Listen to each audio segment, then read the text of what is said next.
Hello everyone, welcome back. तो आज हम शुरू करते हैं क्वेश्चन नंबर 6 से। क्वेश्चन नंबर 5 तक हम पिछली वीडियो में कर चुके हैं। क्वेश्चन नंबर 6 क्या कह रहा है कि which term of AP of this arithmetic progression 134 129 124 is it's first negative term. Negative term होगी। नेगेटिव टर्म मतलब लेस देन जीरो वाली। ठीक है। तो इस एपी में कौन से नंबर की टर्म जो है एन निकालना है आपको। ठीक है। Which term of this AP is the first negative term? अच्छा, वो टर्म क्या होगी और कौन से नंबर पे होगी वो दोनों देखते हैं। तो सबसे पहले हमें बोला कि 134 129, तो ए क्या हो गया हमारे पास 134।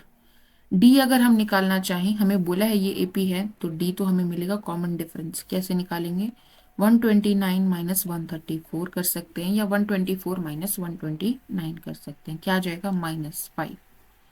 हमारा डी आ जाएगा।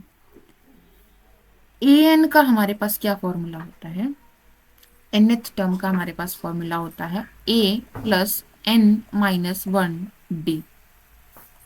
तो ए की वैल्यू आ जाएगी 134 प्लस एन माइनस 1 डी की वैल्यू आ जाएगी -5। ये बोल रहा है कि the term is negative term. Negative term हम बोले तो लेस देन जीरो है। ए एन हमारी लेस देन जीरो है। तो यहां से आ गया 134 प्लस n इंटू -5, तो -5n plus 5 is less than zero. 134 plus 5 is 139।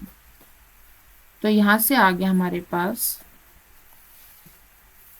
139 is less then 5n। So n आ गया, n इज ग्रेटर देन 139/5। तो यहां से हमारे पास डिवाइड करेंगे तो अप्रोक्सीमेटली आ जाएगा। तो n की वैल्यू जो होगी वो हमारी 28 हो सकती है। अब 28th टर्म अगर हम निकालना चाहें तो क्या आएगी?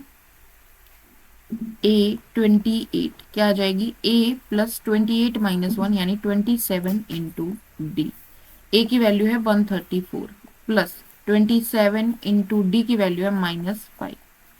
तो 5 7 जा 35, 3 5 2 10 और 3 13, सो -135 134, तो आ गया माइनस का 1। A28 आ गया हमारे पास -1। तो हमारी जो फर्स्ट नेगेटिव टर्म आएगी वो आएगी n इज इक्वल्स टू 28, यानी 28th टर्म जो होगी वो हमारी पहली नेगेटिव टर्म होगी। ये हमने कैसे डिसाइड किया? Negative terms are less than zero. ठीक है। -1 is less than zero, -2 is less than zero, -0.5 is less than zero. कोई भी नेगेटिव टर्म उसको हम लेस देन जीरो बोल सकते हैं। तो ये आ गई हमारी 28th टर्म, और 28th टर्म होगी क्या? वो होगी -1। ठीक है। नेक्स्ट क्वेश्चन पे चलते हैं। नेक्स्ट क्वेश्चन हमारा कह रहा है find the 20th term of the AP. Find the 20th term of the AP whose third term is 7 and 7th term exceeds the 3 times the third term by 2। क्या कहना चाह रहा है? आपको 20th टर्म निकालनी है। टर्म निकालने के लिए फॉर्मूला क्या होता है? a plus n minus 1d। तो 20th निकालनी है तो n तो पता चल गया, तो a प्लस 19d निकालना है हमें। तो a चाहिए और d चाहिए। a और d निकालने के लिए हमें देखो यहाँ पर इक्वेशन बनानी पड़ेगी। इन्होंने बोला कि third term is 7, third term is 7। इसका मतलब क्या है? थर्ड टर्म वैसे क्या बनेगी हमारी? a plus 2d is 7। Clear हुआ यहां से? And the seventh term exceeds 3 times the third term by 2। Third term के 3 गुना से 2 ज्यादा है हमारी सातवीं टर्म। ठीक है। थर्ड टर्म के तीसरी टर्म के 3 गुना से 2 ज्यादा है सातवीं टर्म। ठीक है। तो यहां पर सेवेंथ टर्म का फॉर्मूला क्या हो जाएगा? a प्लस 7 माइनस 1 यानी कि 6d। ठीक है। और 3 × A3 क्या हो जाएगा, A+2D +2। क्लियर है इतना? यहां से आ गया A+6D = 3A + 3×2 = 6D +2। यहां से आ गया हमारे पास 2A, 6D से 6D कैंसिल हो जाएगा और -2 इधर ले आइए तो A की वैल्यू हमारे पास आ गई -1। जब A की वैल्यू -1 आ गई तो यहाँ पर हम वैल्यू रख सकते हैं। तो 2D की वैल्यू क्या आ जाएगी, 7 + 1, राइट। तो D की वैल्यू आ जाएगी हमारी 8/2 यानी कि 4। ठीक है, हमें कौन सी टर्म निकालनी थी, हमें निकालनी थी 20th term. Find the 20th term. तो यानी A+19D की वैल्यू निकालनी है। A20 निकालनी है आपको, A+19D। A क्या है, -1 + 19, D क्या है, 4। ठीक है, तो ये आ जाएगा -1 + 19 4 76। ठीक है, 19 चौक 76, तो ये आ जाएगा 75। ये हमारा आंसर आ जाएगा। क्लियर है?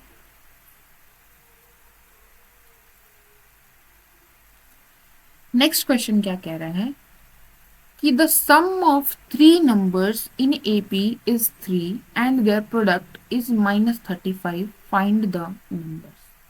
अच्छा, इस क्वेश्चन में मुझे आपको एक चीज बतानी है कि जब आपको क्वेश्चन में AP में 3 टर्म्स की बात की जाए कि 3 टर्म दे रखी हैं जो AP में हैं, तो हम क्या क्या ले सकते हैं। आप ये ले सकते हो कि पहली टर्म A है तो दूसरी A+D हो जाएगी और तीसरी A+2D होगी। ये भी काम कर सकते हैं कई जगह पर, बट कैलकुलेशन को सिंपल करने के लिए हम क्या लेते हैं, A लेंगे। A से पिछली टर्म क्या होगी, A-D होगी, और A से अगली टर्म क्या होगी, A+D होगी। ऐसा क्यों लिया, क्योंकि अगर हमें एडिशन दे रखा है 3 टर्म्स का तो डायरेक्टली D से D कैंसिल हो जाता है, ये -D है, ये +D है। ठीक है, तो हमें कैलकुलेशन में आसानी रहती है। तो जब भी हमें 3 टर्म्स इन AP दिया हो तो आप टर्म्स इन AP दिया हो तो आप इस फॉर्म में कंसीडर करेंगे कि आपकी पहली टर्म A-D है, दूसरी A है और तीसरी A+D है। AP में तो है ना, ये देखो डिफरेंस D ही आएगा। और जब आपको बोला हो 5 terms in AP, 5 terms in AP बोला है, तो आप A+D, A-D, A+2D, A-2D ऐसे ले सकते हैं। हो गई 5 टर्म। ठीक है, क्लियर है? अगर 4 टर्म बोल दे तो 4 टर्म्स इन AP, अगर ऐसा बोल दे तो क्या लेंगे, A-D, A+D। अब यहाँ पर डिफरेंस कितने का है, 2D का डिफरेंस है, तो यहाँ पर 2D ऐड करेंगे, A+3D हो जाएगा और A-3D हो जाएगा। ठीक है ना, ये हमारी AP में है। तो अगर 4 टर्म्स बोला है तो आप ये टर्म्स कंसिडर करते हैं जनरली, 3 टर्म्स बोला है तो ये, 5 टर्म्स बोला है तो ये, इससे ज्यादा टर्म देता नहीं है। ठीक है, अब इस क्वेश्चन पे बात करते हैं। क्वेश्चन क्या कह रहा है कि the sum of 3 numbers in AP, 3 numbers बोला है और उनका सम 3 दिया है। तो 3 नंबर्स बोला है तो ये वाला लेंगे, पहला नंबर A-D, दूसरा नंबर A और तीसरा नंबर A+D। हमें क्या बोला है, इनका जो सम है ऐड कर दीजिए सबको, वो किसके बराबर है, वो 3 के बराबर है। तो यहाँ से D, ये D कैंसिल हो जाएगा, 3A किसके बराबर आ जाएगा, 3 के बराबर आ जाएगा, तो A की वैल्यू यहाँ से 1 आ जाएगी। क्लियर है?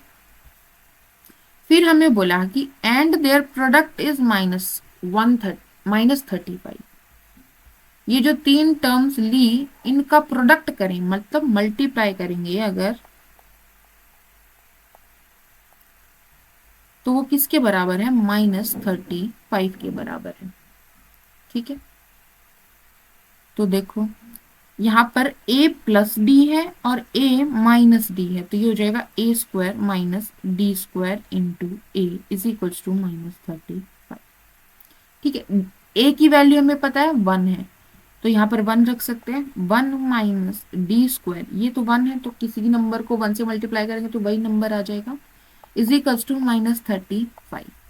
तो -35 इधर ले जाते हैं, डी स्क्वायर इधर ले आते हैं, तो ये आ जाएगा 36 is equals to d square. तो डी की वैल्यू क्या आ जाएगी, +-6 आ सकती है। ए की वैल्यू 1 और डी की वैल्यू +-6 आ सकती है। तो अगर हम डी की वैल्यू 6 लें तो पहली टर्म मतलब ये हमारी 1 बन जाएगी, और a माइनस डी हमारी -5 बन जाएगी, और a प्लस डी हमारी 7 बन जाएगी। क्लियर है। अगर d हम -6 लें तो a बीच वाली टर्म 1 बन जाएगी, a -6 a -6 हो जाएगा ना, तो a +6 हो जाएगा, मतलब 1 + 6 यानी 7 बन जाएगी, और ये हमारी -5 बन जाएगी। क्लियर है। तो या तो ये हो सकती है या फिर ये हो सकती है। ओके,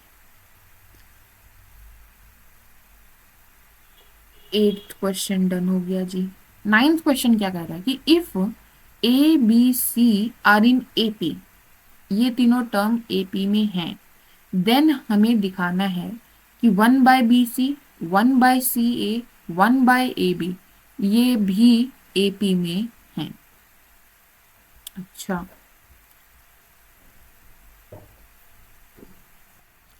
हमें क्या दिया है कि ए बी और सी एपी में है, यानी कि a + c is equals to 2b हमें यहाँ से पता है। ओके, हमें क्या दिखाना है, 1/BC, 1/BC और 1/CA, 1/AB ये भी AP में है, यानी कि 1/CA - 1/BC is equals to 1/AB - 1/CA। तो यहाँ पे एलसीएम हमारा आ जाएगा ABC। तो यहाँ से CA तो नीचे है, B बच जाएगा, माइनस यहाँ BC नीचे है, A बच जाएगा। यहाँ पर भी एलसीएम आ जाएगा ABC, यहाँ पर हमारा C आ जाएगा और यहाँ पर हमारा B आ जाएगा। ठीक है, ABC से ABC कैंसिल हो जाएगा, यहाँ पर आ गया B - A is equals to C - B।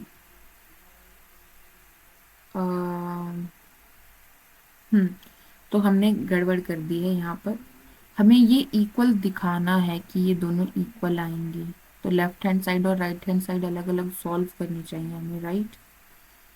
Okay, तो यहाँ पर इसको हटा देते हैं। ठीक है, हम सिर्फ अलग से लेके चलते हैं इसको, 1/CA - 1/BC को, इसको एलसीएम हमने ले लिया ABC और ऊपर आ गया हमारे पास B - A। फिर हम इसको सॉल्व करेंगे अलग से, तो एलसीएम आ गया था ABC और ऊपर आ गया था हमारा C - A। तो यहाँ से हमें क्या पता है कि B - A बराबर होता है C - A के, तो यहाँ B - A की जगह मैं C - A लिख सकती हूँ अपॉन ABC। तो देखो ये राइट हैंड साइड के बराबर आ गया, डिफरेंस सेम है, इस टर्म में से ये माइनस करो और इसमें से ये माइनस करो, D सेम आ रहा है, कॉमन डिफरेंस मिल रहा है, तो ये हमारी किस में हो जाएंगी, AP में हो जाएंगी। क्लियर है।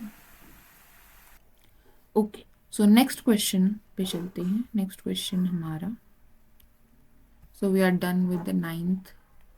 10th क्वेश्चन क्या कह रहा है, डिवाइड 48 इंटू 4 पार्ट्स। 48 को 4 पार्ट्स में डिवाइड करना है, विच आर इन एपी।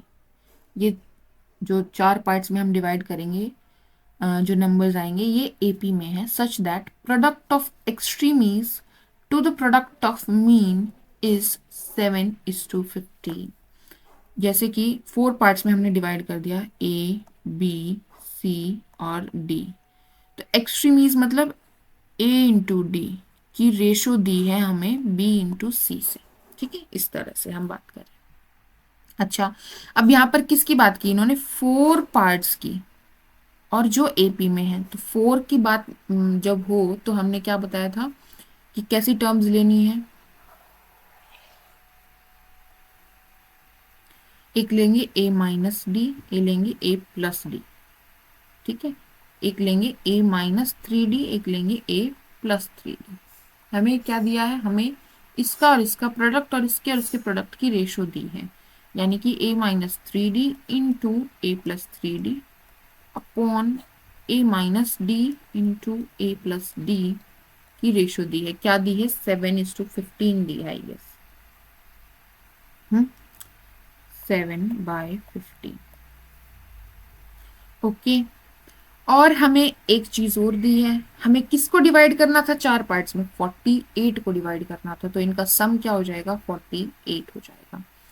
तो हम क्या करेंगे, एक इक्वेशन हमारी बन जाएगी a minus three d plus a minus d plus a plus d plus a plus three d is equals to 48।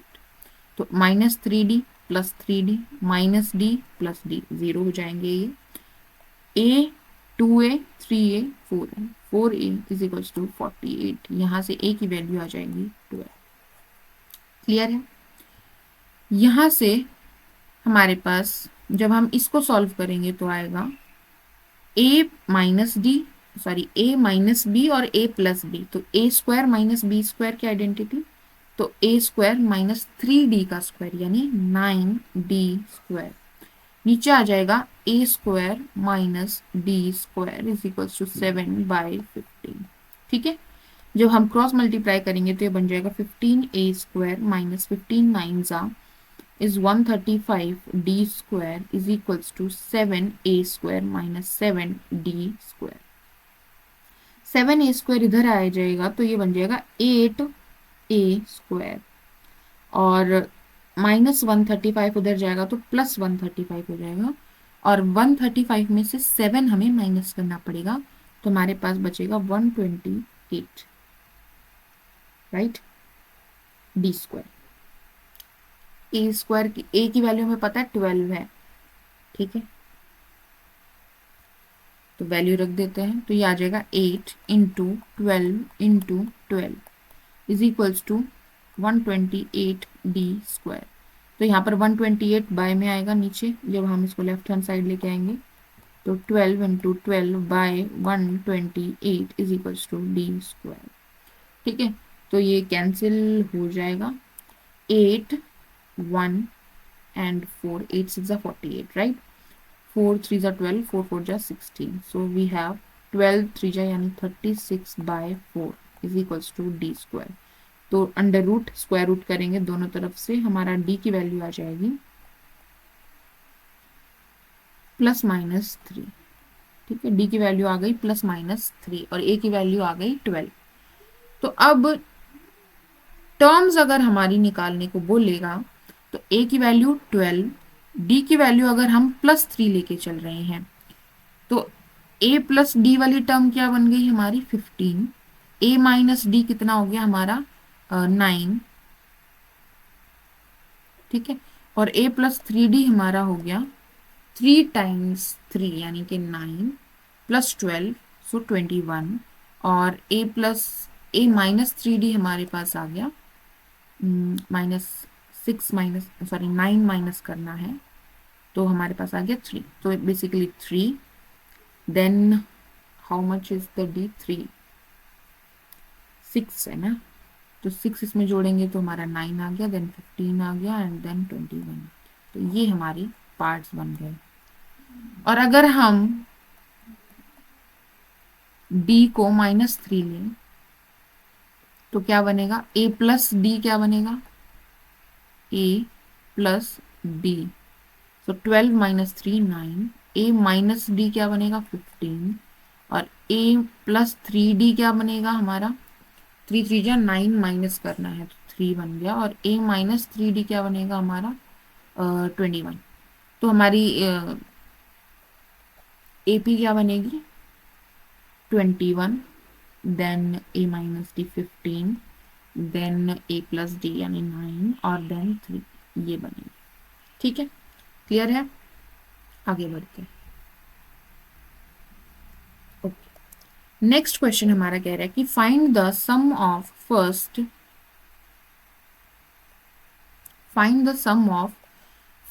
n terms of an AP whose nth term is 3n plus 7। Okay, nth term दी है यानी कि an की value दी है 3n plus 7। क्या निकालने को बोला है, find the sum of first n terms, यानी कि आपको एस एन निकालना। एस एन निकालने के लिए आपको क्या चाहिएगा?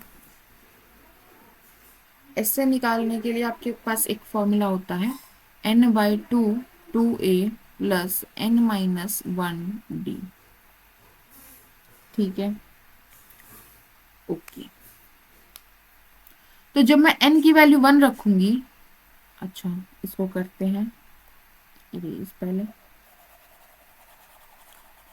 ऐसे निकालने के लिए मुझे a चाहिएगा और d चाहिएगा। मुझे a n दिया, मतलब जनरल टर्म दी है, तो यहाँ पर मैं n की वैल्यू रख के टर्म्स निकाल सकती हूँ। तो a1 क्या आ जाएगा हमारे पास, जब 1 रखेंगे तो आ जाएगा 10।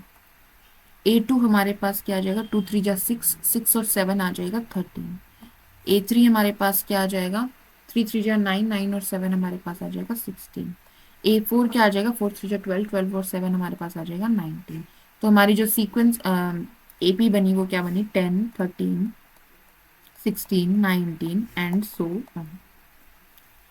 तो यहाँ पर जो एस एन निकालने के लिए हमें चाहिए था, क्या चाहिए था, ए चाहिए था और डी चाहिए था। तो ए की वैल्यू 10 है और डी की वैल्यू हमारे पास 13 माइनस 10 3, 16 माइनस 13 3, 19 माइनस 16 3। तो डी कॉमन डिफरेंस हमारा 3 है। तो एस एन का फॉर्मूला हम लगा देंगे n/2 2a, यानी कि 2 into 10 plus n-1 into D, D यानी कि 3। ठीक है, n/2 इंटू 20 प्लस 3n-3। ठीक है, ये क्या बन जाएगा हमारे पास, n/2 into 20 sorry 17 plus 3n। इसको फर्दर सॉल्व कर सकते तो आ जाएगा 17n/2 प्लस 3n² 2। ये आंसर आ जाएगा, ये हमारा एस एन बन गया।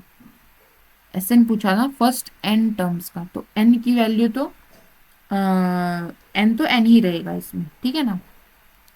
एन की वैल्यू अलग अलग करके हम S1 S2 S3 निकाल सकते हैं फिर, ठीक है, फर्स्ट 2 टर्म्स का, फर्स्ट 3 टर्म्स का, फर्स्ट 4 टर्म्स का निकाल सकते हैं। नेक्स्ट क्वेश्चन क्या कह रहा है कि if S n is this then find the nth term. देखो इसमें क्या दिया था, इसमें nth टर्म दी थी हमें और हमें एस एन निकालना था। इसमें एस एन दिया है और उससे nth टर्म निकालनी है। अब nth टर्म निकालने के लिए मतलब ए एन की वैल्यू कुछ निकालनी है आपको n की टर्म्स में। होता क्या है, a प्लस n-1d, उसके लिए फिर से आपको a चाहिए और d चाहिए। कैसे निकालेंगे, हमें एस एन दिया, एस एन क्या दिया, 3n² माइनस 4n।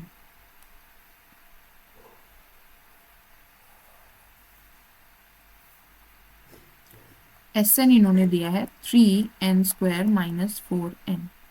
तो मैंने ये अच्छे से समझाया था। S1 जो होगा यानी फर्स्ट टर्म का सम, तो फर्स्ट टर्म तो यानी ये a1 ही हो गया। तो जब 1 रखेंगे तो ये बन जाएगा 3 माइनस 4 यानी माइनस का 1। S2 जो हो गया वो क्या हो गया, a1 प्लस a2 हो गया। ठीक बात है, पहली 2 टर्म्स का सम। और S2 यानी n की जगह 2 रखेंगे, n की जगह 2 रखेंगे तो बन जाएगा 2 2 जा, लिख लेते हैं, 2 का स्क्वायर माइनस 4 इंटू 2। तो 2 का स्क्वायर यानी 4, 4 इंटू 3 यानी 12 माइनस 4 2 जा 8, तो ये बन गया 4। ठीक है, अब a1 प्लस a2 4 है और a1 माइनस 1 है।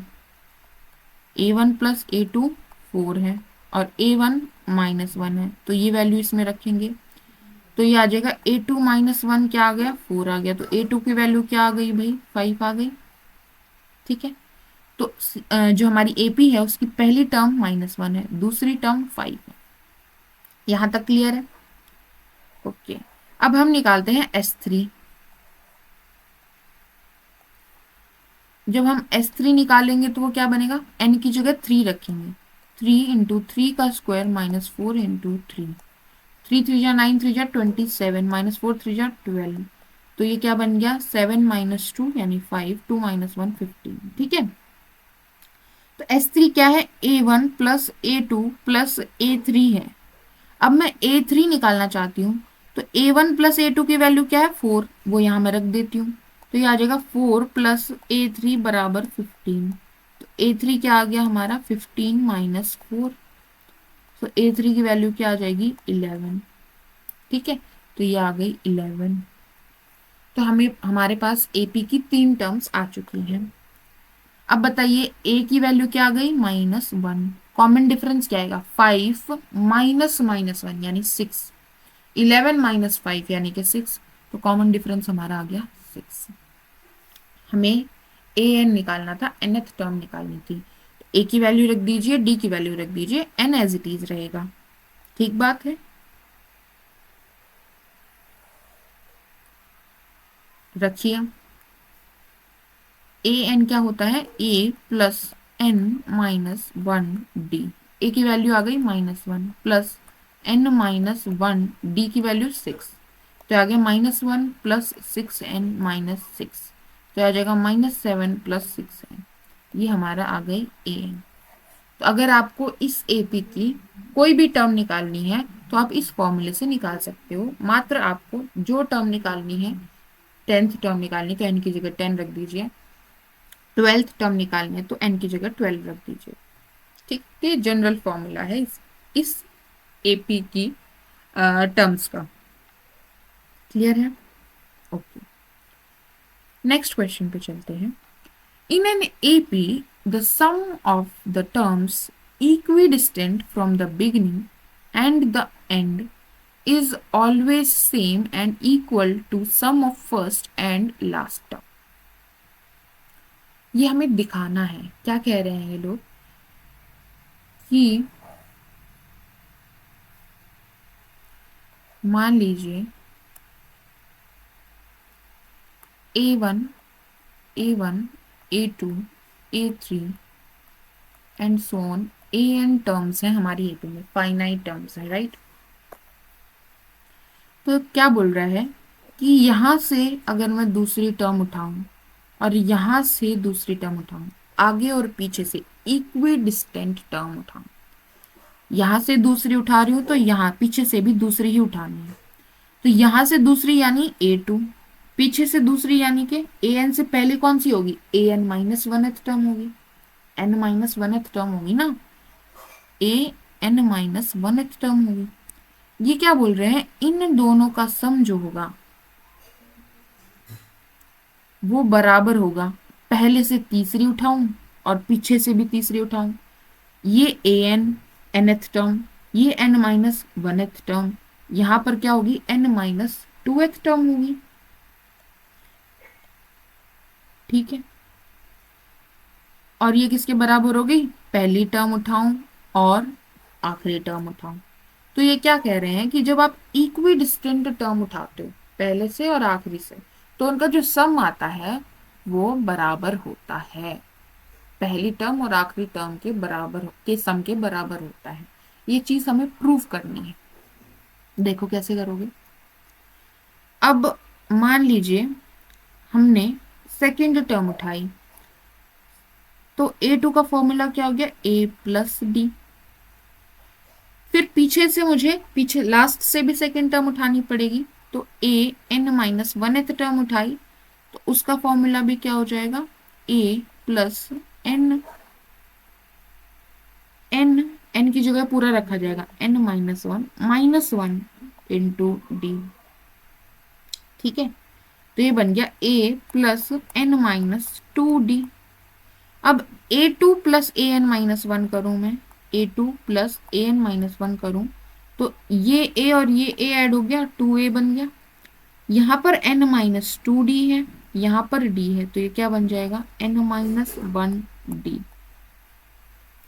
देख पा रहे हैं आप लोग, N माइनस 2 प्लस 1, इसका कोएफिशिएंट 1 है ना, तो ये बन गया N माइनस 1D। अब अगर मैं फर्स्ट टर्म लिखूं A हो गई, nth टर्म लिखूं तो A plus N minus 1D हो गई, और A1 प्लस AN लिखना चाहूं तो वो क्या बन जाएगी A plus A 2A plus N minus 1D। तो ये दोनों इक्वल हो गए, दिखा दिया हमने। ऐसे ही अगर आप A3 लिखो और AN माइनस 2 लिखो तो उनका सम भी 2A plus N minus 1D ही आता है। ठीक है, और यहीं से हमारे पास इसी रिजल्ट से हमारे पास सम ऑफ n टर्म्स का एक और फॉर्मूला मिल जाता है, क्योंकि उस फॉर्मूले में भी हमने ये टर्म देखी थी ना, S n, sum of n terms क्या होता है, n/2 2a प्लस n-1d होता है। अब ये 2a प्लस n-1d किसके बराबर आ रहा है, फर्स्ट टर्म और लास्ट टर्म के सम के बराबर आ रहा है। तो यहाँ पर इसके बजाय हम n/2 पहली टर्म और लास्ट टर्म को मैं l से रिप्रेजेंट कर रही हूँ, लास्ट टर्म ऑफ AP से सब्सटीट्यूट कर सकती हूँ। ये l जो होगी वो nth टर्म होगी। ठीक है, समझ आई बात आप सबको। तो यहाँ से सम का एक और फॉर्मूला, अल्टरनेट फॉर्मूला हमारे पास आ जाता है कि अगर आपको n टर्म्स का सम चाहिए तो पहली टर्म और nth टर्म का सम कर दीजिए और इनटू n/2 कर दीजिए, आपके पास सम आ जाएगा। क्लियर है? ओके।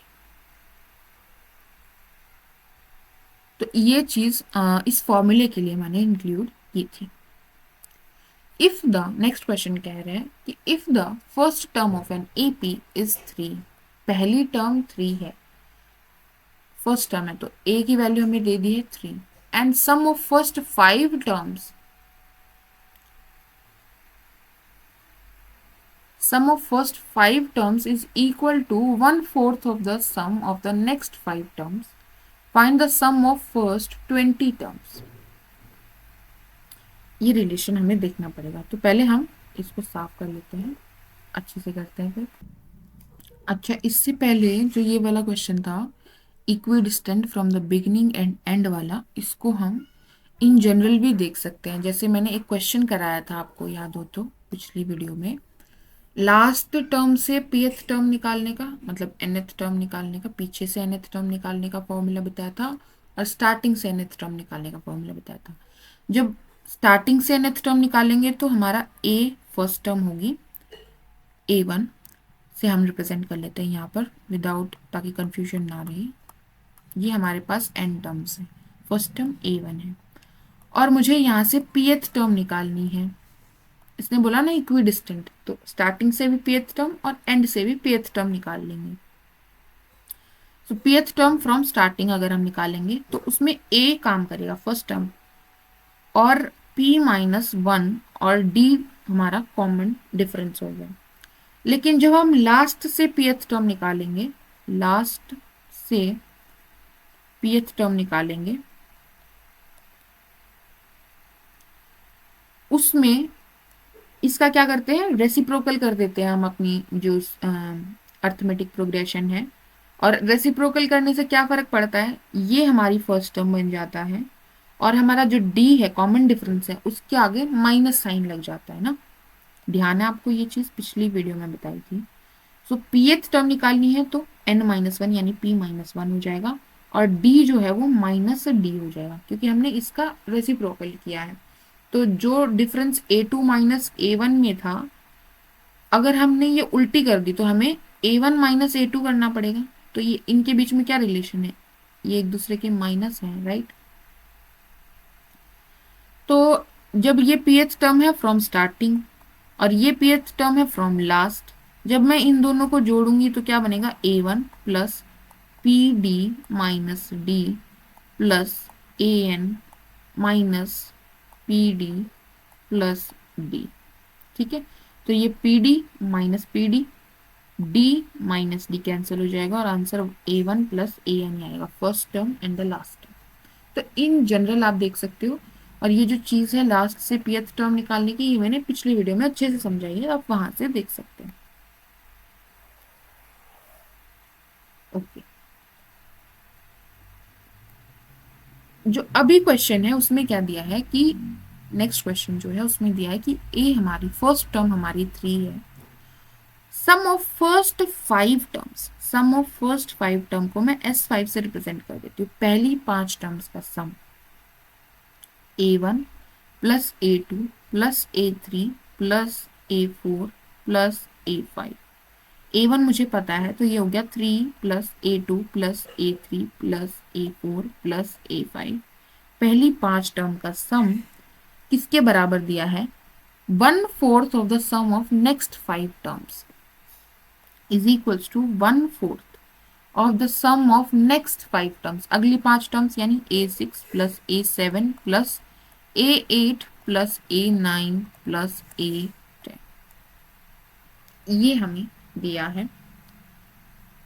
हमें निकालना है find the sum of first 20 terms, पहली 20 टर्म्स का सम निकालना है, मतलब S20 कैलकुलेट करना है हमें। ठीक है, क्या हो जाएगा, n/2 20/2 इंटू 2a की वैल्यू हमें पता है, ठीक है, नो इश्यूज, a की वैल्यू है 3 प्लस n-1 यानी 20-1 यानी 19d। तो बेसिकली मुझे सिर्फ ये d की वैल्यू नहीं पता है, d की वैल्यू मुझे पता चल जाए तो मैं 20 सम ऑफ फर्स्ट 20 टर्म्स निकाल पाऊंगी। d की वैल्यू कैसे पता चलेगी, अब a2 को मैं, अगर फर्स्ट टर्म a है तो a2 क्या हो जाएगी, a प्लस डी, a3 हो जाएगी a plus 2d, nth term के फॉर्मूले से आ रहा है, तो ये हो जाएगा 3, चलो 3 नहीं लिखते हैं, अभी हम a ही लिखते हैं, ठीक है, बाद में a इकट्ठा करके फिर a की वैल्यू रख देंगे 3, ठीक है। तो a1 a हो गया, a2 nth टर्म के फॉर्मूले से जा रहे हैं अभी हम, a2 क्या आ जाएगा a प्लस डी, a3 क्या आ जाएगा a प्लस 2d, a4 आ जाएगा a प्लस 3d और a5 आ जाएगा a प्लस 4d। तो 1 2 3 4 5 5 a आ गए एंड d का आ गया हमारे पास 1 3 6 10। क्लियर है यहाँ तक। ऐसे ही यहाँ पर 1/4 ऑफ, यहाँ पर भी 5a आएंगे, इसमें भी आएगा, इसमें भी आएगा, इसमें भी आएगा, इसमें भी आएगा, इसमें आएगा 5a प्लस इसमें हमारे पास आएगा 5d, राइट, एक कम होता है। देन a7 में हमारे पास आएगा, लिख लेते हैं पूरा भाई, बाद में कैलकुलेट करें, a6 बन गया a प्लस 5d, a7 बन गया a प्लस 6d, a8 बन गया a प्लस 8d और सॉरी 7d, और a9 बन गया a प्लस 8d और a10 बन गया a प्लस 9d। ठीक है, तो ये बन गया 1/4, 5a आ गए, 5 plus 6 11 plus 7 18 plus 8 26 plus 9 35d। ठीक है, तो क्रॉस मल्टीप्लाई कर लेते हैं, ये बन गया 20a plus 40d is equals to 5a plus 35d। तो यहाँ से आ गया 15a is equals to minus 5d। a की वैल्यू सब्सटीट्यूट करें अगर हम यहाँ पर 3, तो 15 इंटू 3/5, ठीक है, माइनस का इज इक्वल्स टू d आ जाएगा। तो यहाँ से d की वैल्यू आ गई हमारे पास -9, d की वैल्यू -9 यहाँ पर रख देंगे, तो ये आ गया 20/2, 2 3 जा 6 प्लस 19 इंटू माइनस का 9, तो ये आ गया 10 इंटू 6 माइनस 19 9 जा 171, तो ये आ जाएगा 1650 आंसर। क्लियर है, समझ आया कैसे किया। अच्छा, यहाँ पर ये माइनस का आएगा। ओके, आगे बढ़ते हैं। नेक्स्ट क्वेश्चन है find the sum of first 27 terms, पहली 27 टर्म्स का सम निकालना, मतलब S27 निकालना है of the AP if it is known that A1 A5 A11 A17 A23 A27 इनकी वैल्यू जो है वो 2 to 8 है। अच्छा, 27 टर्म्स का सम निकालना है। तो अभी हमें रिजल्ट किया हमने, उस पर ध्यान दीजिए। क्या किया था, इक्वी डिस्टेंट टर्म्स का जो सम होता है वो सेम होता है और किसके बराबर होता है, A1 प्लस A27 के बराबर होगा, मतलब A1 प्लस AN के बराबर होता है। वही हम इसमें यूज करेंगे। तो देखो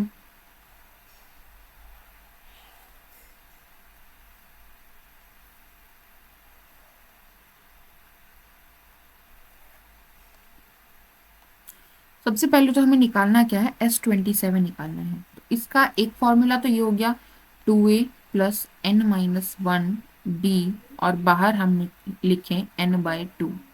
दूसरा फॉर्मूला अभी अभी मैंने बताया n/2 into a1 plus a27 लिखें, तो भी हम निकाल सकते हैं पहली टर्म एंड लास्ट टर्म। ठीक है, अभी अभी बताया था 27 है, इसलिए मैंने यहाँ पर 27 लिखा है। अगर यहाँ पर हमें S10 निकालना होता तो a1 first term plus a10 होता। ठीक है, ध्यान रखना ये बात। ओके, तो हमें क्या दिया है, a1 प्लस a5, ठीक है, plus a11 plus a17 plus a23 plus a27 is equals to 2 to 8। Let me check 1 5 11 17 23, 1 5 11 17 23 27। ठीक है, अब हमने अभी अभी जो रिजल्ट पढ़ा कि स्टार्टिंग से और एंड से अगर वो इक्वी डिस्टेंट पर हैं तो उनका जो सम होगा वो फर्स्ट टर्म और लास्ट टर्म के सम के बराबर होगा। तो ये a5 जो है वो स्टार्टिंग से फिफ्थ टर्म है, तो a23 लास्ट से कौन सी टर्म है बताओ जरा। लास्ट टर्म ये है, फिर हमारी a26 आ गई, फिर a25 आ गई, फिर a24 आ गई, फिर a23 आ गई। तो पहली, दूसरी, तीसरी, चौथी, पांचवी, तो a23 भी लास्ट से पांचवी टर्म है, ये स्टार्टिंग से पांचवी टर्म है, तो इक्वी डिस्टेंट हो गई from the beginning and the end. तो a5 प्लस a23 किसके बराबर हो जाएगा, a1 प्लस a27 के बराबर हो जाएगा। ठीक है, एक तो ये तरीका है कि आप वो रिजल्ट यूज कर सकते हो अगर आपको ध्यान है तो यहाँ पर भी आप देख सकते हो ये हमारी 11th टर्म है फ्रॉम द स्टार्टिंग, और 17 a17 जो है वो 11th टर्म आएगी फ्रॉम द एंड। तो ये भी किसके बराबर हो जाएगी, a11 प्लस a17 जो है वो भी a1 प्लस a27 के बराबर हो जाएगी। तो इन दोनों की जगह भी ये आ जाएगा और इन दोनों की जगह भी ये आ जाएगा। तो बेसिकली मेरे पास 3a1 प्लस 3a27 बन जाएगा बराबर 228 आ जाएगा। सो a1 प्लस a27 जो होगा वो 228/3 हो जाएगा, यानी कि 76 आ जाएगा। ठीक है, a1 प्लस a27 आ गया यहाँ से, और इसकी वैल्यू जब हम इसमें रख देंगे, n की वैल्यू आ गई 27, 27/2 इंटू 76, तो यहाँ से आ जाएगा 38। मल्टीप्लाई करेंगे तो हमारे पास आंसर आ जाएगा। ठीक है, ओके। दूसरा तरीका क्या है कि भाई आपको रिजल्ट ध्यान नहीं है तो आप सिंपली टेंशन मत लीजिए, आप सिंपली वैल्यू रख लीजिए। फर्स्ट टर्म हो गई, nth टर्म वाले फॉर्मूले से वैल्यू रखते हैं। ठीक है, फर्स्ट टर्म हो गई हमारी, ये हो गई a, फिफ्थ टर्म हो गई मतलब a plus 4d, 11th term हो गई मतलब a plus 10d, 17th term यानी a प्लस 16d, 23 टर्म यानी a प्लस 22d, और 27th टर्म यानी a प्लस 26d। ठीक है, ये किसके बराबर है, 2 to 8 के बराबर है। तो 1 2 3 4 5 6, 6a हमारे पास आ गया, 4d प्लस 10d यानी 14d, 14d और 16d, तो ये हमारे पास हो गया 30d, 30d प्लस 22d यानी 52d, और 52 प्लस 26 ये हो गया 78, 78d हो गया हमारा 2 to 8 के बराबर। लेकिन अब हम ये फॉर्मूला नहीं लगा पाएंगे, हमें यही लगाना पड़ेगा। ठीक है, देखो अब मैं क्या कर सकती हूँ, इसमें से 3 कॉमन अगर मैं लूँ तो ये बनेगा 3 into 2a plus 2 6 26d, right. Is equals to 228। तो जब इस फॉर्मूले में मैं वैल्यू रखूंगी, मुझे निकालना S27, तो ये हो जाएगा 27/2 इंटू 2A प्लस 27 - 1 यानी कि 26D। तो यहाँ पर आया 2A plus 26D, 2A plus 26D की वैल्यू क्या आ जाएगी यहाँ से 228/3 वैल्यू रख देंगे तो 27/2 इंटू 228/3, 3 9 27, इसको करेंगे तो 114। ठीक है, 9 4 36, 3 9 1 9 एंड 3 12, 9 1 9 10, 1026 हमारा आंसर आ जाएगा। क्लियर है? दोनों तरीके से आप कर सकते हो, नो इश्यूज। सो ये हो गया 15th क्वेश्चन। नेक्स्ट क्वेश्चन क्या कह रहा है, if the sum of m terms of an AP is the same as the sum of its n terms, show that the sum of its m plus n terms is 0। क्या कह रहा है कि m terms का सम n terms के सम के बराबर है, यानी कि क्या कह रहा है ये, एस एम एस एन के बराबर है। ओके, तो हमें दिखाना है कि एस एम प्लस एन जो होगा वो 0 होगा। अच्छा, ट्राई करते हैं।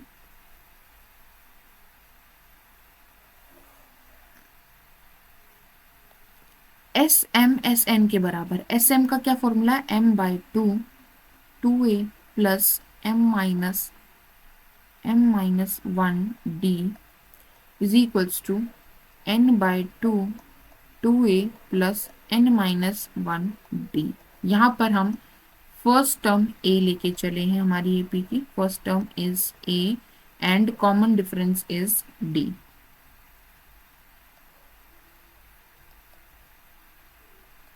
ठीक है, ओके। अब हम क्या कर सकते हैं,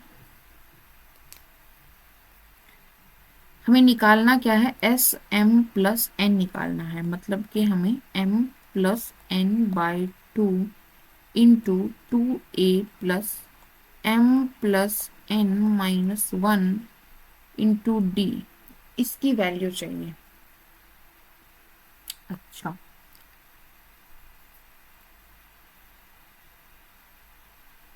कैसे निकाल सकते हैं,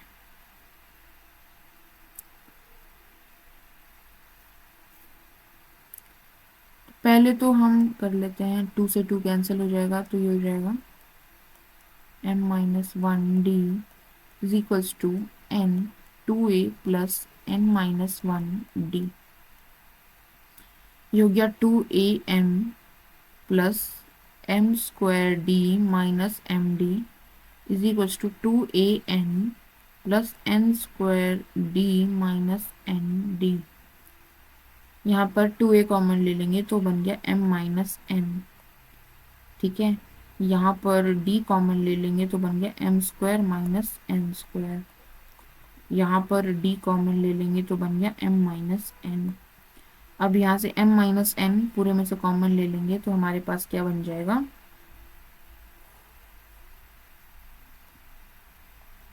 m-n पूरे में से कॉमन ले लेंगे तो बनेगा 2a plus d, m² minus n² को क्या लिखते हैं, m plus n into m-n, और m-n कॉमन ले लिया तो बच क्या गया, m plus n is equals to d। ठीक है, तो d को इस तरफ लेके आइए आप, 2a plus d m plus n minus d is equals to 0। तो यहाँ से आ गया 2a प्लस, इन दोनों टर्म्स में से d कॉमन लिया जा सकता है, ये बन जाएगा m plus n-1 is equals to 0। ठीक है, ये रिजल्ट हमारे पास आ गया। अब हमें जो निकालना है, क्या निकालना है, एस एम प्लस एन, वो रखिए m plus n/2 into 2a plus m plus n-1 into d। ठीक है, और ये जो वैल्यू है ये क्या है, 0, मतलब ये अंदर वाली वैल्यू क्या है, 0, तो ये पूरी वैल्यू क्या हो जाएगी, 0। तो हेंस प्रूव हो गया कि एस एम प्लस एन क्या आ जाएगा, 0। क्लियर है?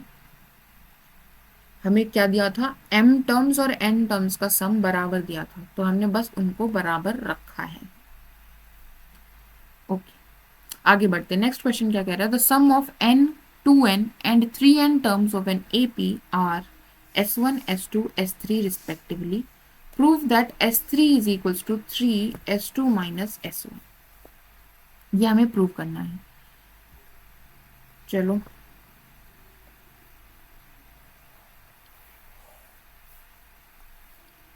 इसने बोला पहली n टर्म्स का sum, sum of first n terms is s1, sum of first 2n terms is s2, and sum of 3n terms, first 3n terms is s3। ठीक है, समझ गए। फिर हमें बोला था 3n terms of an APR s1 s2 s3 respectively, हमें दिखाना है s3 is equals to 3 times s3 is equals to 3 times s2 minus s1, ये हमें दिखाना है। ओके, तो हम ये सॉल्व करने की कोशिश करते हैं। S2 क्या है, सम ऑफ 2n टर्म्स, यानी कि 2n अपॉन 2, फॉर्मूला लगा रही हूँ मैं direct, Sn is equals to n by 2 2a plus n minus 1d, ये फॉर्मूला लगाएंगे। ओके, तो S2n क्या आ जाएगा, n की जगह 2n रख देंगे, तो ये आ जाएगा 2a plus 2n minus 1d। यहाँ पर हम फर्स्ट टर्म लेके चले हैं a, first term is a and common difference is d।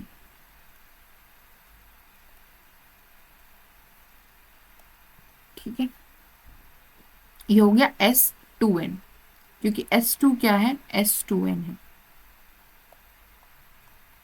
ठीक है, और S1 क्या है, Sn है, n टर्म्स का सम, तो यही हो गया n by 2 2a plus n minus 1d।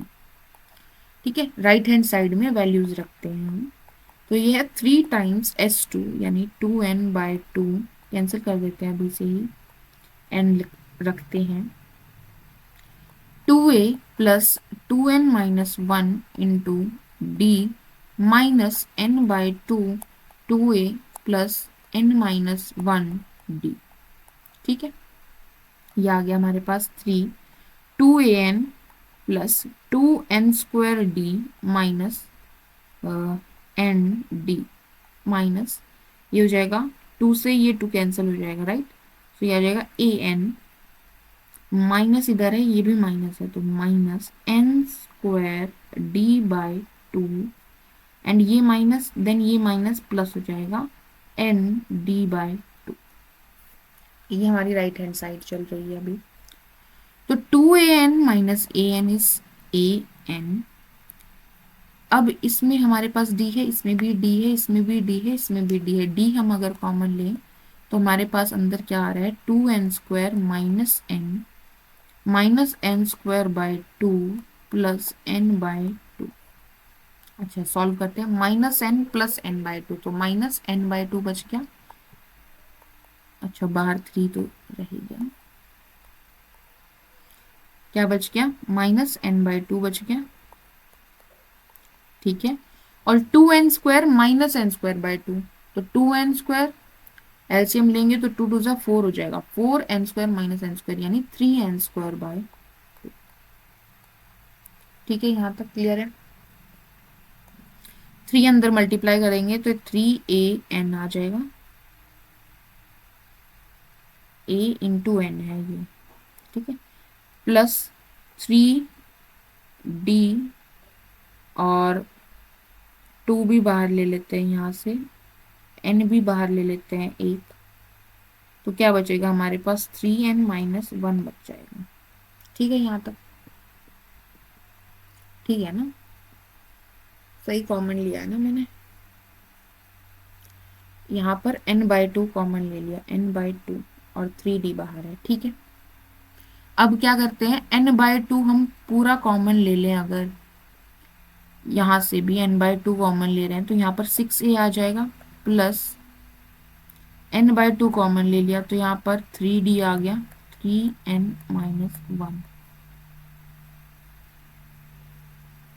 अच्छा, 3 भी कॉमन ले लेते हैं तो क्या बनेगा,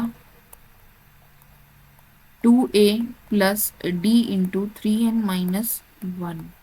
तो ये क्या बन गया, s3n बन गया, जो कि क्या है, s3।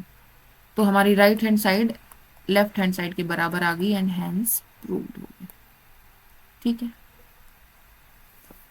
तो जो हमें शो दिखाना था उसी की हम राइट हैंड साइड लेके चले, उसमें हमने s2 और s1 की वैल्यू सब्सटीट्यूट की एंड देन हमें लेफ्ट हैंड साइड मिल गई, s3n मिल गया। ठीक है, तो 17th क्वेश्चन डन हो गया। 18th क्वेश्चन क्या कह रहा है कि the houses of a row are numbered consecutively from 1 to 49 show that there is a value of x such that the sum of the numbers of the houses preceding the house number x is equal to the sum of the numbers of the houses following it. Find this value x.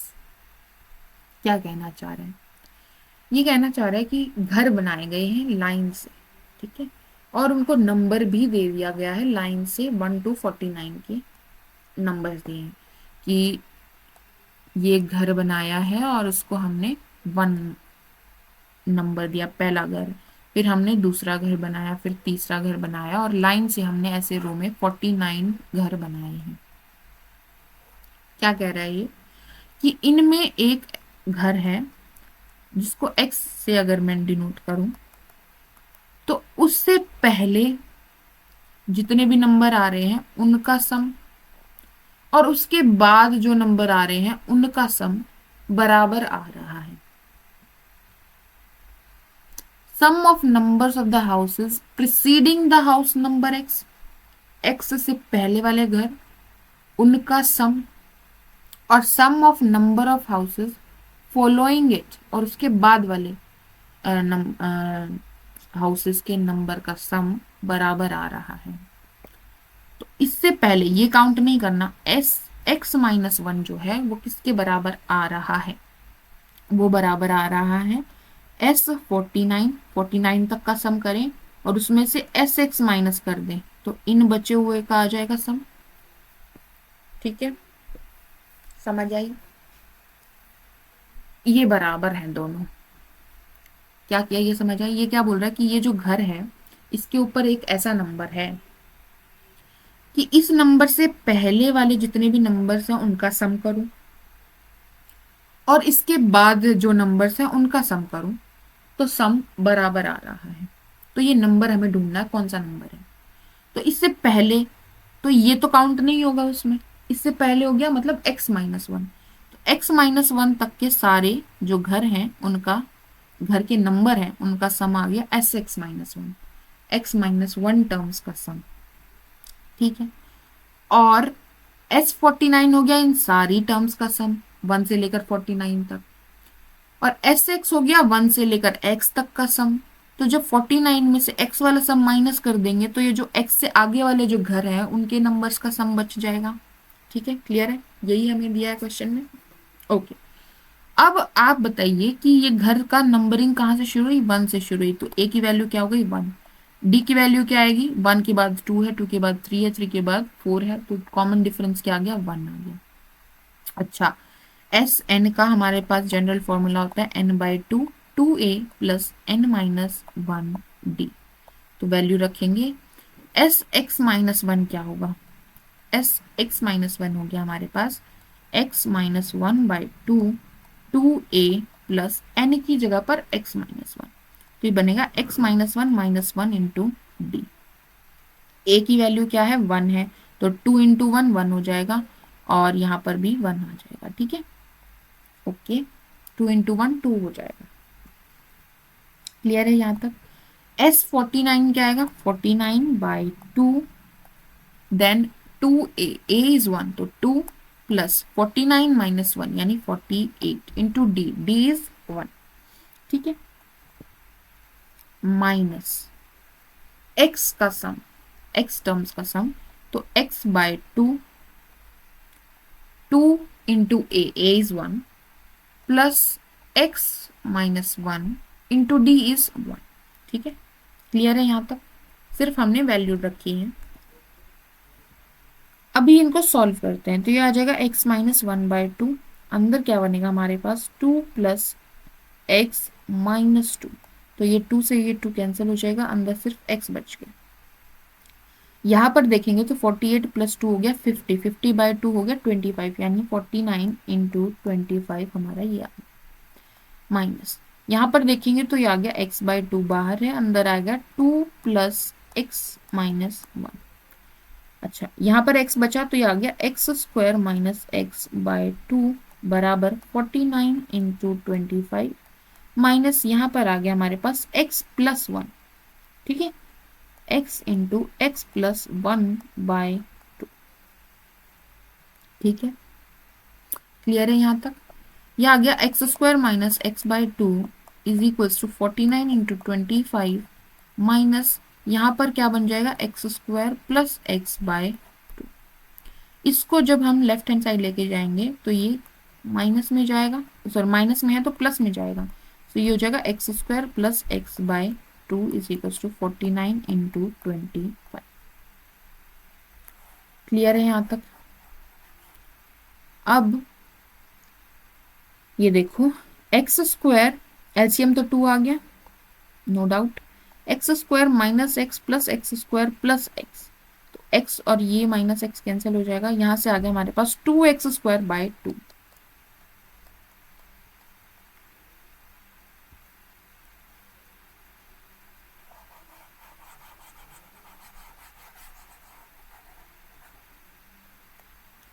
ये आ गया हमारे पास 2x²/2 is equals to 49 into 25। 2 से 2 cancel हो जाएगा, x² is equals to 49 into 25 आ गया। x का स्क्वायर रूट करेंगे दोनों तरफ, तो x की वैल्यू क्या आ जाएगी, इसका स्क्वायर रूट। ठीक है, तो 49 का रूट 7 हो गया, 25 का 5 हो गया, तो 7 5 35 हमारे पास आंसर आ जाएगा। x की वैल्यू 35 होगी, यानी कि 35 नंबर ऐसा है कि आप 34 तक के सभी नंबर्स का सम कीजिए और 35 के बाद यानी 36 से लेकर 49 तक का सबका सम कीजिए, बराबर आएगा। अब अच्छा, यहाँ पर हमने माइनस वाला क्यों नहीं लिया, क्योंकि जो नंबरिंग हमने की थी वो पॉजिटिव इंटीजर्स थे, तो नेगेटिव इंटीजर्स x की वैल्यू नेगेटिव इंटीजर हम नेग्लेक्ट कर देंगे। क्लियर है? ओके, तो 18 क्वेश्चन कंप्लीट हुआ। नेक्स्ट क्वेश्चन क्या कह रहा है कि अ spiral is made up of a successive semi circles with centers alternatively at A and B, starting with center at A of radii 0.5, then radius हो गई 1 सेंटीमीटर, then हो गई 1.5 सेंटीमीटर, then हो गई 2 सेंटीमीटर। अच्छा ठीक है, हमें निकालना क्या, हमें निकालना what is the total length of such a spiral made up of 13 consecutive semicircle. 13 consecutive semicircle बनाने हैं और फिर हमें उस स्पाइरल की लेंथ निकालनी है। अच्छा, स्पाइरल बन कैसे रहा है देखो, ये समझो पहले। देखो, तो ये हमारी लाइन सीधी क्यों नहीं बन रही भाई? ठीक है, एक पॉइंट है ए, ये पॉइंट है बी। क्या किया हमने, with centers alternatively at A and B है, starting with center at A center लेकर हमने 0.5 रेडियाई का सेंटीमीटर का एक सर्कल बनाया। ठीक है, हाफ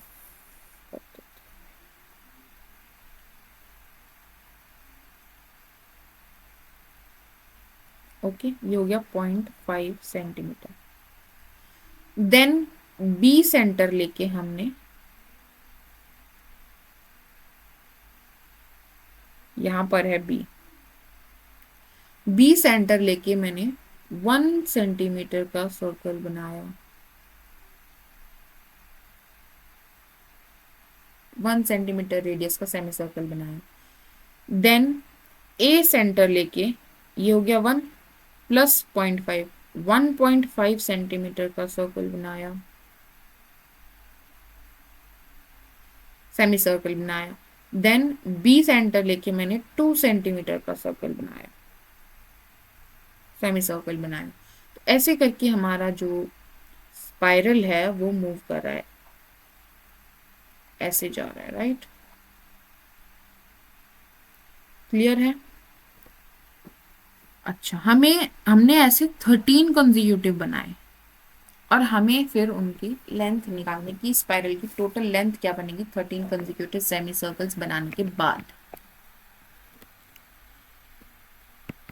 तो हमारी शुरू कहाँ से हुई, रेडियस 0.5 से, और फिर हमारी 1 हुई, फिर 1.5 हुई। तो डिफरेंस क्या आ रहा है, 1.5 का डिफरेंस आ रहा है रेडियस में, बट हमें लेंथ से लेना देना है। तो सेमी सर्कल की लेंथ क्या बनती है, 2πr बनती है पूरे सर्कल की, सेमी सर्कल की हो जाएगी πr। ठीक है, तो पहला बन गया हमारा पाई इंटू 0.5 सेंटीमीटर का, ये हो गई इसकी लेंथ। ठीक है, देन अगला बनाया हमने पाई इंटू 1 सेंटीमीटर, देन अगला हो गया पाई इंटू 1.5 सेंटीमीटर, राइट। अब इन सबको अगर हम जोड़ दें, we are done with the thing. और ऐसी हमें कितनी 13 टर्म्स जोड़नी है। अच्छा, तो इसकी पहली टर्म बन गई पाई इंटू 0.5, दूसरी टर्म बन गई पाई इंटू 1, तीसरी टर्म बन गई पाई इंटू 1.5। ठीक है, तो मैं क्या लिख सकती हूँ उसको, 0.5 को मैं 1/2 लिख सकती हूँ, तो ये बन गया π/2, देन ये बन गया पाई, देन ये बन गया 3π/2। ठीक है, तो बेसिकली अगर मैं फर्स्ट टर्म देखूँ तो वो क्या आ रही है π/2, और कॉमन डिफरेंस अगर मैं देखूँ तो वो क्या आ रहा है π/2, pi minus π/2, π/2, 3π/2 minus pi, π/2, right. तो ए और डी दोनों ही हमारे क्या आ रहे हैं π/2। हमें क्या निकालना है, 13 कंसेक्यूटिव, तो 13 निकालना है मुझे। ठीक है, 13/2 n/2 2a, 2 into π/2 plus n-1, मतलब 13-1 बोले तो 12 इंटू डी यानी π/2। तो ये 2 से 2 कैंसिल हो जाएगा, ये 6 हो जाएगा, ये बन गया हमारा पाई प्लस 6π 13/2। तो ये क्या आ जाएगा हमारे पास 13/2 इंटू 7π। ठीक है, ये आ जाएगा हमारे पास 91π/2 आंसर आ जाएगा, ये सेंटीमीटर में आएगा। ठीक है, समझ आया। हमें क्या दिया था, रेडियस का पैटर्न दिया था कि पहले हमारी रेडियस 0.5 थी, देन 1 हुई, फिर 1.5 हुई, और उसमें क्या कर रहे हैं हम, सेंटर चेंज कर रहे हैं। ठीक है, फिर 0.5 अगर रेडियस है तो हमें सेमी सर्कल की लेंथ निकालनी, पूरे स्पाइरल की लेंथ निकालनी है, जो किससे बन रहा है, सेमी सर्कल से बन रहा है। तो 0.5 से रिलेटेड जो सर्कल, सेमी सर्कल है, उसकी जो सरकमफ्रेंस है वो क्या आ जाएगी, पाई इंटू 0.5। 1 के कॉरेस्पॉन्डिंग जो बना उसकी क्या आ जाएगी, 1 इंटू पाई। देन 1.5 के कॉरेस्पॉन्डिंग जो बना उसका हो जाएगा 1.5 इंटू पाई। 2 के कॉरेस्पॉन्डिंग जो बना उसका हो जाएगा 2 इंटू पाई। तो ये हमने अलग अपनी बना ली, जिसमें हम क्या रिप्रेजेंट कर रहे हैं, ये क्या है, circumference of that semi circle. ठीक है, और फिर हम इन सबको जोड़ दें अगर, अच्छा, फिर हमने ये ऑब्जर्व किया कि ये एक एपी है जिसकी फर्स्ट टर्म π/2 है और डिफरेंस भी π/2 है। और अगर हम इन टर्म्स का सम जोड़ दें, मतलब सम निकाल दें, अगर हम इन सारी टर्म्स को जोड़ दें, 13 टर्म्स को, इसकी पहली 13 टर्म्स को, तो we will be able to find the total length of the spiral 13 consecutive semi circles तक का। ठीक है, क्लियर है ये बात। अच्छा, नेक्स्ट क्वेश्चन क्या कह रहा है, इस क्वेश्चन में हमें दिया है कि एक स्टूडेंट है, उसको ये सारे पोटैटोज जो कि 3 मीटर के गैप पर रखे गए हैं, ईच पोटैटो के बीच का गैप 3 मीटर है, उनको उठा के इस बकेट में डालना है।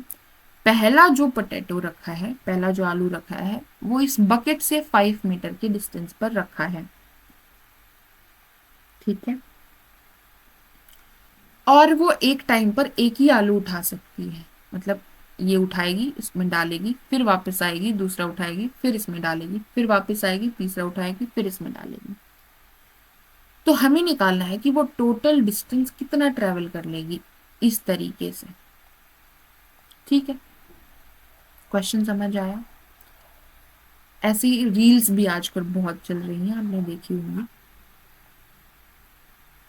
ठीक है, देखो, तो जब वो पहली बार गई तो ये 5 मीटर उसने डिस्टेंस ट्रेवल किया, ये आलू उठाया, फिर वापस गई, बकेट में डाला, 5 मीटर डिस्टेंस और ट्रेवल किया। आने में 5 मीटर, जाने में 5 मीटर, राइट? तो पहला आलू उठाने के लिए, to pick first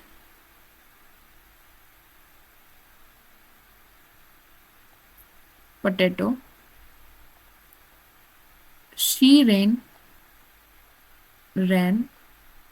10 metre, 10 metre भागी वो। फिर दूसरा आलू उठाने के लिए कितना डिस्टेंस चलेगी? ये 5 मीटर, देन ये 3 मीटर ऐड हो गया। ठीक है, मतलब कि मैंने क्या बोला कि हर एक पोटैटो के बीच में यहाँ पर 3 मीटर का डिस्टेंस है।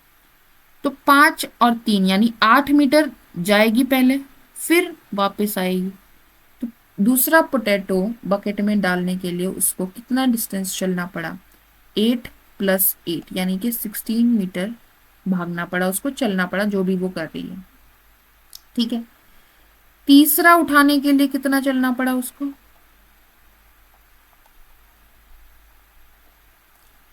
तो भाई यहां तक कितना हो गया था?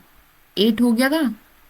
अब 3 और आगे, क्योंकि अब इसको तीसरा उठाना है, तो ये क्या हो गया? 3 और बढ़ गया, 8 और 3 11।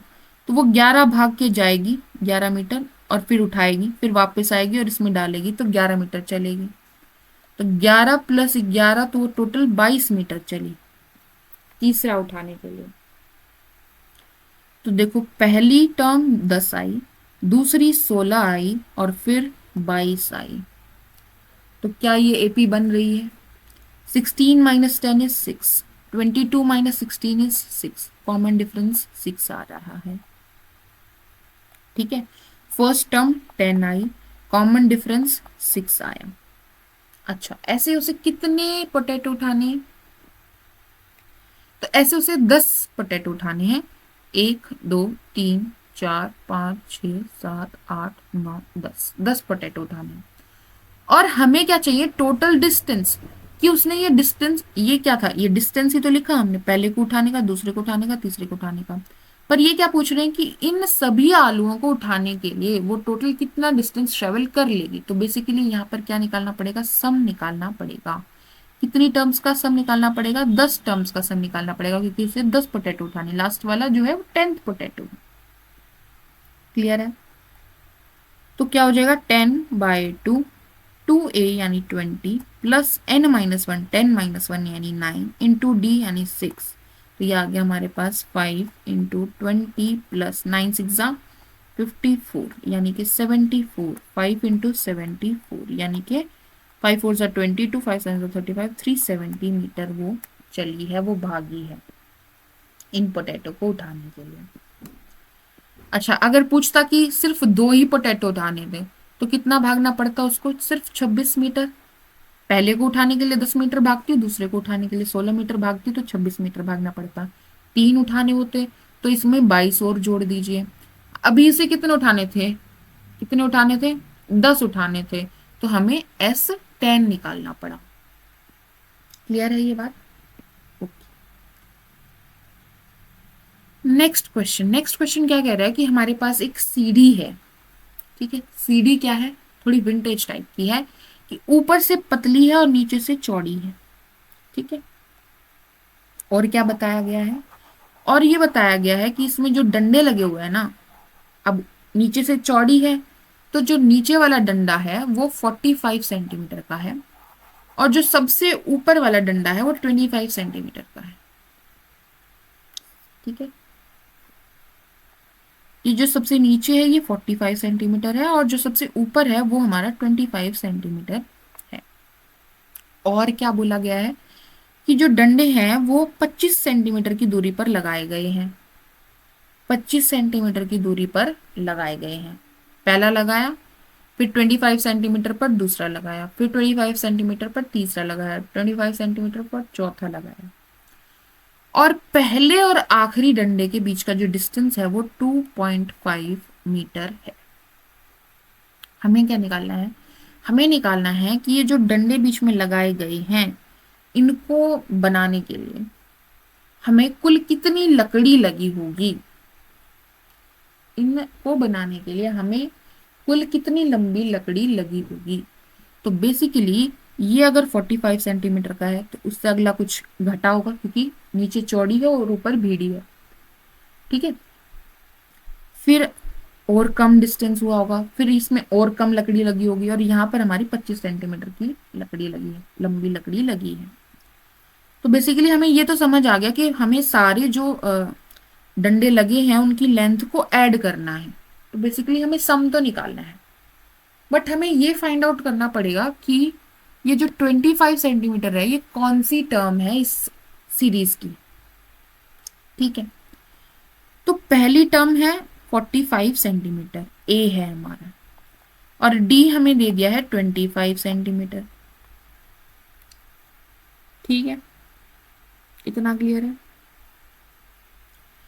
तो ये क्या बोल रहे हैं कि हर 25 सेंटीमीटर पर लकड़ी लगी है, तो ये कुल कुल डिस्टेंस कितना है? 2.5 मीटर है। तो अगर मैं 25 सेंटीमीटर से डिवाइड कर दूं तो मुझे पता चल जाएगा कि इसमें कुल कितने डंडे लगे हैं। ठीक है, तो मुझे पता चल जाएगा कि 25 सेंटीमीटर वाला जो डंडा है वो कौन से नंबर का है। ठीक है, तो देखो जब ये मीटर में है ये सेंटीमीटर में है तो एक में करना पड़ेगा हमें, तो ये हो जाएगा हमारे पास 10। तो बेसिकली जो 10 आया वो क्या कह रहा है कि 2.5 को 10 हिस्सों में डिवाइड करेगा, लेकिन एक एक्स्ट्रा लेडर लगेगी क्योंकि देखो जब हम इस रेक्टेंगल को पार्टीशन कर रहे हैं 3 हिस्सों में, तो 1 और 2, ये पहला हो गया, ये दूसरा हो गया, तीसरा हो गया, लेकिन पहले तो ये डंडा लगा, फिर ये डंडा लगा, फिर ये डंडा लगा, फिर ये डंडा लगा, तो 4 डंडे लगेगा 3 पार्टीशन बनाने के लिए। यहाँ पर कितने पार्टीशन बने? 10 पार्टीशन बने हैं। ये 25 सेंटीमीटर मान लो, ये 25 सेंटीमीटर मान लो, ये 25 सेंटीमीटर मान लो, तो ऐसे हमारे पास 10 हैं। ठीक है, तो कुल कितने डंडे लगेंगे? वो 25 सेंटीमीटर 25 सेंटीमीटर लगा के 2.5 मीटर पूरे करने के लिए हमारे पास 10 + 1 यानी 11 डंडे लगेंगे, क्योंकि नीचे वाला भी तो होगा ना एक। ठीक है, 25 पर पहला लगा, फिर 50 पर दूसरा लगा। ठीक है, 2.5 मीटर पर 10वां लगा, लेकिन ये पहला वाला तो छोड़ दिया ना हमने, तो ये जोड़ने के लिए हमें 11 लगाना पड़ेगा। ठीक है, हाँ, इसलिए हम 11 डंडे लगाएंगे। ठीक है, अब ये बताना है कि अब हमें ये पता चल गया कि जो 25 सेंटीमीटर है ये हमारी 11th टर्म है। अब सम का फॉर्मूला क्या होता है? टर्म पता चल गई, 11th टर्म है, एन हमें पता चल गया, बाय 2। एक तो फॉर्मूला है कि मैं 2a + n-1d लगाऊं। दूसरा क्या तरीका है, जब मुझे 11th टर्म पता है तो मैं क्या लगा सकती हूँ, 11/2 इंटू फर्स्ट टर्म भी मुझे पता है 45 और लास्ट टर्म भी मुझे पता है 25, तो ये वाला फॉर्मूला भी लगा सकते हैं। तो 45 + 25 क्या हो जाएगा? 70। ठीक है, तो ये हो जाएगा 35 और ये आ जाएगा हमारे पास 583। ये किस में आया? हमारा सेंटीमीटर में आया। ठीक है, अगर आप मीटर में करना चाहते हैं तो इसको 100 से डिवाइड कर देंगे तो 3.85 मीटर लकड़ी लगेगी। सिर्फ ये डंडे बनाने के लिए बात की है हमने। ठीक है, क्लियर है ये बात? समझ आई है आपको किया क्या है? ठीक है, दूसरा क्या तरीका है कि हम क्या कर सकते हैं कि ए अगर 45 गिवन है और डी हमें गिवन है, तो ए एन अगर हम 25 लेके चले तो हम एन निकाल सकते हैं। तो 25 इज इक्वल्स टू, ट्राई करके देखते हैं, 25 इज इक्वल्स टू 45A है, और डी हमारा जो है, ओके समझ गए, ऐसे नहीं निकाल पाएंगे क्योंकि हमें ये नहीं बताया, हमें बताया है दो डंडों के बीच का डिस्टेंस, हमें ये नहीं बताया कि इस वाले से ये वाला कितना छोटा है, क्योंकि डी तो हमें इससे पता चलेगा ना। ठीक है, तो यही मेथड फॉलो होगा, ये डी नहीं है। ओके, तो हमने पहले निकाला कि कुल कितने डंडे लगे, 25 जो है वो हमारी कौन सी टर्म है, और वो पता लगाते ही हम ये वाला फॉर्मूला लगा सकते हैं, n/2 into first term plus last term, ये हमारा दे देगा सम ऑफ एल टर्म्स। ठीक है, वहां से हमें जो लेंथ रिक्वायर्ड है वुड की वो पता चल गई। ओके, तो यहाँ पर हमारे सारे इंपॉर्टेंट क्वेश्चंस कंप्लीट होते हैं related to chapter number 5। Thank you.